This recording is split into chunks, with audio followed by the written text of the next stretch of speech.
Ate Mary Jane, bakit mo raw sinisiraan si Myra? Anong pinag-ugatan nito?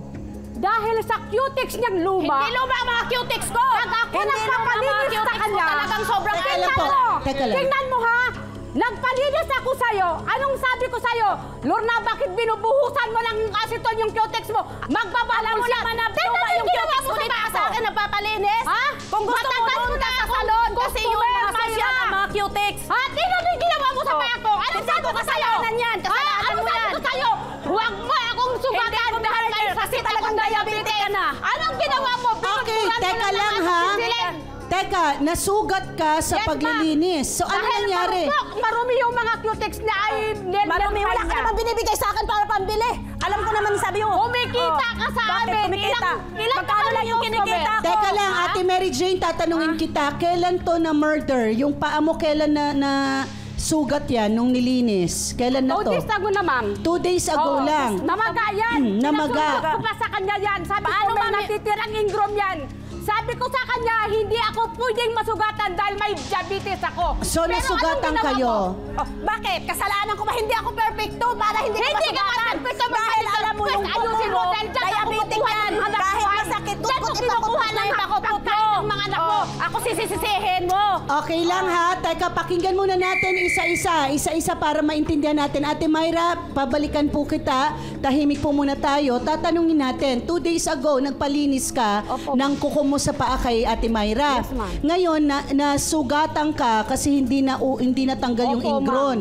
Tama? Opo, ma'am. So ngayon, pinabalik mo siya, pinasundot mo yung Tinatanggal ingron. ko sa kanya yung natitirang ingrown. Natitirang ingron. Yes, ma'am. Ano nangyari? Dahil parang nawalan ka na ng kuko. Ayan, ma'am, oh. Hindi ko maintindihan kung saan patungo yung kuko ko. Yung kabila, ayan, ma'am, oh. Binudburan ko ng amoxicillin yan. Sinabihan ko siya na hindi dahil ako pwedeng masugat. bakit mo binudburan niya ng amoxicillin? Dahil sa sugat ko, ma'am. Nagsugat na. Opo, ma'am. Okay. So, sinasabi mo hindi ka pwede masugatan dahil Opo, ma'am. diabetiko ka. Opo, ma'am. Okay. So, paano mo siya binalikan dyan? Yun ba yung... Pinuntahan ko siya, ma'am. Okay, pinuntahan mo kasi ang sinasabi niya, siniraan mo na siya sa lahat ng Siniraan customer. ko siya, ma'am, para makabili siya ng mga bagong cutex. Kasi dyan lang niya binubuhay ang mga anak niya Siniraan sa cutex na mo yan. siya. Ano naman ang paninira na sinabi mo? Huwag na kayo magpalinis kay Myra. Sa iba na lang. Diba? Wala kang puso. Alam mo na wala akong asawa. Binubuhay ko maganda yung intensyon, kaya lang mali Alam mo yung na hanggang yan lang ang kaya kong bilhin. Oo, may magandang intensyon, mali lang ang pagkaka-deliver ng... I think that message dapat hindi siraan. Pwedeng sinabi mo lang sana na i-check nyo muna yung mga gamit bago kayo magpalinis.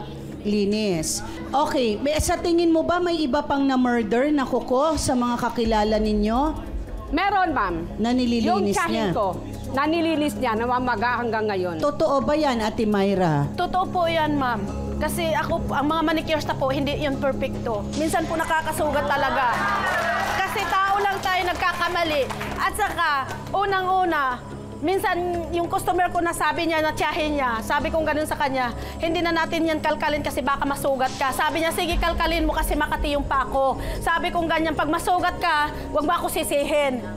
At saka tao lang ako, hindi naman ako perfecto para hindi ako magkasala dyan sa kuko nyo. Pasensya na, wala pa ako kinakambayan dahil maaga pa naman. Pero may sasabihin ako sa pagsasabi ng hindi perpekto, ha? Kasi kung alimbawa, ang eroplano, piloto natin, bumagsak ka, may mga trabaho na talagang maliit ang error, maliit ang chance, dapat di ka talaga magkamali. Ang pagkain, pag nagkaroon ng problema sa pagkain, malaking bagay yan. Ate, pasensya na ha, ang hindi perpekto ay hindi nababagay dyan sa trabaho mo na hindi ako tatanggap na pag magpalis ako ng kuko, may isang sugat ako at sasabihin ko sa'yo, okay lang kasi hindi ka perfect. Ang pinasok mong trabaho ay kailangan lagi kang mag-iingat. Sa kabilang bandang ate, choosy, wag tayong choosy dun sa perang binabayad natin kasi kami naman, nagbabayad kami dun sa inihingi naming serbisyo. Kaya ako, nagpupunta ako sa mga establishment na magiging pampatent ako. Of course, may walang pera. Kaya ganun talaga ang buhay. Ganun talaga eh. Ang sa akin naman dyan, Kuya Alex, wag mo siraan. Oo. Kung hindi maganda ang gawa sa'yo, wag mo nang balikan.